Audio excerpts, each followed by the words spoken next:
What is up, guys? Pie Muffin here, and we are back with another Tales of the Rays video. We have the translations for the producer's letter for this month, so we're going to go over them real quick. There's not a lot here, but there is some good stuff in here, so we're going to just quickly scan through everything. So, version 3.3.0 update information. It's kind of immediate, but we, the Rays team, will be taking an Oban break. We just wanted to let you know. I assume that's something Japanese that I clearly don't understand, but yeah, so they're obviously going to be taking a break. First things first, there have been many opinions voiced about being able to sell weapons/equipment in the enhancement menu. This version will make it possible. What you do is you hold the weapon icon to bring up its info, and then you'll press, you'll look for that icon right there and press that button. I actually didn't know about that. I never really noticed anything because I have been enhancing a lot of stuff, but I guess I never really held down on the buttons themselves. Next, it will be made possible to skip from the enhancement menu to the material farming daily missions. By pulling up the details materials you lack while enhancing, you will be able to go to recommended farming stage immediately. That's actually really nice, especially if you're someone who's farming diligently. If you've got a new account and you really are trying to kind of power up pretty quick, that is a very nice thing. As for me, I tend to use the event shops more than I use the farming stages because I tend to, it's a lot easier that way where you get more materials from the actual event shops. Obviously, if you're someone who's still kind of saving up for certain things from the event shops before that, that's not something you're going to be going for immediately. But usually when I'm done with everything in the event shop and I've got like 2 or 3 days before an event ends, that's what I usually end up doing. But that's actually pretty cool. I'll actually have to check that out. It took some time, but we are finally making it... We are finally making it possible to skip the characters' quotes in the room. We know many people have been irritated by accidental clicks, so we apologize for the wait. So what they're referring to is that, when you're in your room, maybe you're going to give presents to some characters. Maybe you accidentally drop your phone or you tap something, and you kind of have to sit there while the character finishes saying everything they have to say. So this is basically just something so you can click again and pretty much get off of it. New voices for quest arts will be added. We had these prepared from over a year ago, but somehow they were forgotten. I mean, these kinds of things happen. When pressing the start button, one of your party members will say a word of encouragement. Once again, so sorry for the long wait. Well, that's cool, a word of encouragement. Okay, here's where we get into the interesting stuff. Information for future updates and feature considerations. 6th enhancements for arts will be coming out. Oh boy. When they're referring to enhancements, they're talking about how you have each weapon that you have or Mirage Art has like 5 abilities they can get that you can upgrade to. Or set either buffs or, for certain spells, it'll reduce casting time. So they're going to add a 6th one. I'm just very curious. I wonder if there's going to be a new type of... Well, let's read this first. 6 enhancements will be coming out. We believe these enhancements will make characters a little more balanced than they currently are. Unfortunately, it is impossible to release 6 enhancements for every character at once, so we'll be releasing them by series, starting with Fantasia and Rays. More details were released at a later date, so obviously, Cress, Chester, Archie, Mint, and why am I blanking on his Clarth? And Clarth will be the Fantasia characters, and then obviously speaking about Rays, Ix, Cocos, Melina, and Marcus. That'll be all 4 there. So that's like 9 characters, so that'll be cool.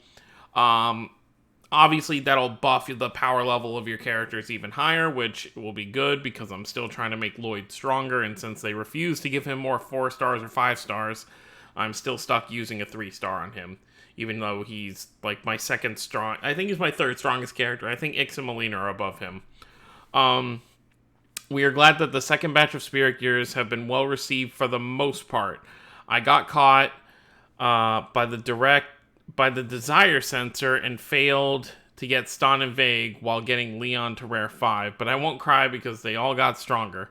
Of course, third batch is currently waiting for release. We are also still fidgeting around with the event rewards so we can give the most satisfaction. I'm not too worried about the future just because with what they're doing with adding these missions even after the event is gone, you will be able to max them out eventually. You know, it'll just take some time. I pulled Leon's spirit gear once. On the banner, I did like one multi, and then I got his spirit gear, so Leon was fine. Vague, I am currently working on the daily missions. I did a video a few days ago where you can check that out. They basically have these daily farming missions for all the current characters who have spirit gears. And I was actually able to get Ix's spirit gear to level 4 the other day, so that was kind of nice. They said the next batch, so that makes me think that there's going to be more than one character. Obviously, we've only seen the designs for... They showed us Ix and Melina, they showed us Leon, Stan, and Vague, and then they showed us Sophie. So that makes me think maybe there's more characters they haven't shown us spirit gears for yet. Maybe there's going to be characters who come along with Sophie. I don't expect Sophie to come anytime relatively soon, just because we already have a Grace's event this month.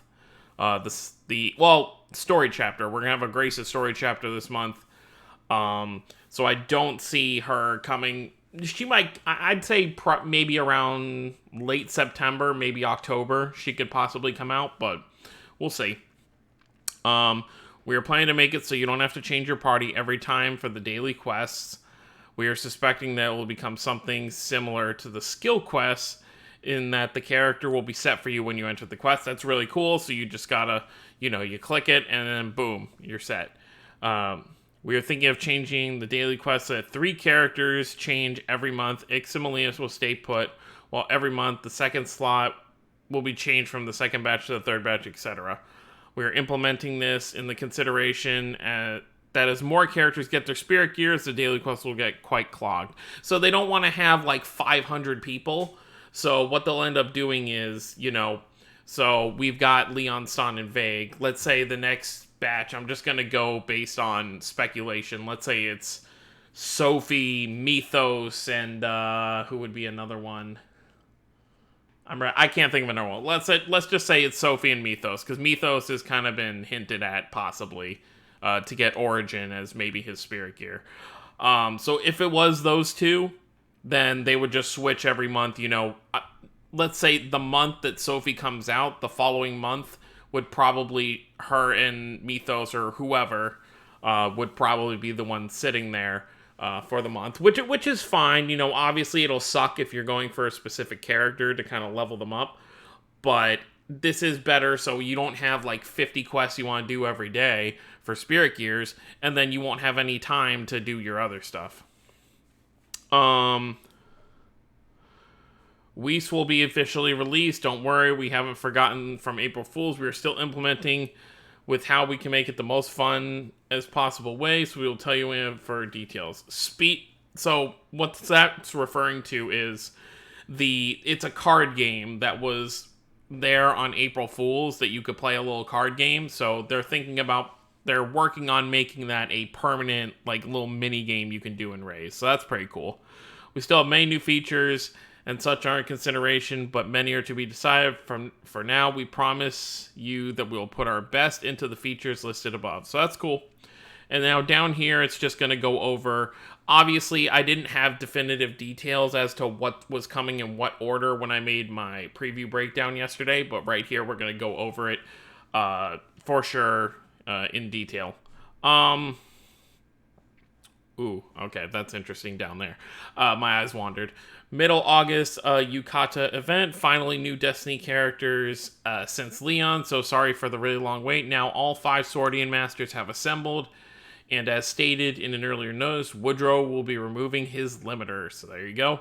Don't worry, he won't die when he removes his limiter. Mint is the only one that would be able to save him from death, so that would be too big of a risk. Yeah, because Mint's Decisive Mirage Art is the only one that has Resurrection. So in place, we will make it so that he stops barely before death. If I say in a more recognizable way, he won't die because he does one hit less Destiny Director's Cut. That's Woodrow for you. High risk, but in turn, high damage output. Okay, I kind of lost track of what I was saying. So they're basically saying that he's probably going to go down to 1 HP when he uses his limiter, so I assume that's like a Mirage Art thing. So they are putting a little kind of gimmick in there. He won't die, but he'll go down to 1 HP, so that'll be something you don't want to keep him anywhere near enemies right after using the limiter. But yeah. Late August story chapter. Our very own captain who won first place in the Middle Age poll is coming. Thank you so much to the scenario writers for forcibly adjusting the scenario to make this happen. And with him coming will be Richard, who had Cheagle possessing him for the longest time. He probably won't say Asbel is a friend because Lambda isn't inside him. And with this, Grace's party members have all assembled. I wonder what's going to happen to Mercuria. Oh, and their costumes. If it's Malik, then of course it has to be ... So yeah, they're obviously teasing something. I can't think what it would actually be off the top of my head because I've only played through Grace's F one time. But yeah, so I'm very excited for Malik and Richard. After thinking about it, I really can't go 2 events in a row pulling on both, so I'm probably going to skip the story chapter for Malik and Richard when it comes to pulling, and I may just pull on the Legendia banner, but we'll see. Late August raid event with a Legendia raid will be coming Groon. It's not like we were planning it for the August 25th Legendia release date, but we are thinking that we definitely want to do it somewhere. So they want to do it around that. Sidel and Chloe will be getting decisive Mirage Arts, and Shirley will be getting an Overray Mirage Art. The PV fit so well with Firefly, I was about to cry when I saw the completed PV. Oh, and for the scenario, we won't be doing the XXX Hidden Words thing. This time we're going to try an event scenario that can be completed on its own with no relevance to future story. And by the way, there won't be any secret characters this month, as 5 characters is definitely the limit. Sorry if you were looking forward to that. Here's what's kind of exciting down here. The number of tweets and days from release will be both reaching 1,000 soon. We are planning to do something when the date arrives, so please look forward to that. So they may do like a special like mini event where we can get some rewards, or they may just do something simple, like 1,000 days so we get 100 diamonds or something like that. So they obviously do have some reward kind of as an idea for us, so that'll be interesting to see. And that's pretty much everything for this month. There's not really anything else here, but this is a very cool... I like that they're still doing a lot of things. We're already in the 3rd year of the game, and the fact that they're still trying to improve the game so much definitely says that this game has a lot of life left to it. I'm not really worried about it because in Japan, Tales of the Rays Tales in general is pretty popular. But, a lot of gacha games usually, maybe around 3-4 years kind of have their end. But it seems like Rays is going to be going for several years to come. I'd say we'll probably get at least 5 years out of it. Asteria is on its 5th year, I believe, as well. So I would say Rays definitely will at least get that. But anyways, guys, let me know what you think of all this information down below. Don't forget to subscribe for more if you're new to the channel. I will see you all next time. Have a wonderful day, everyone.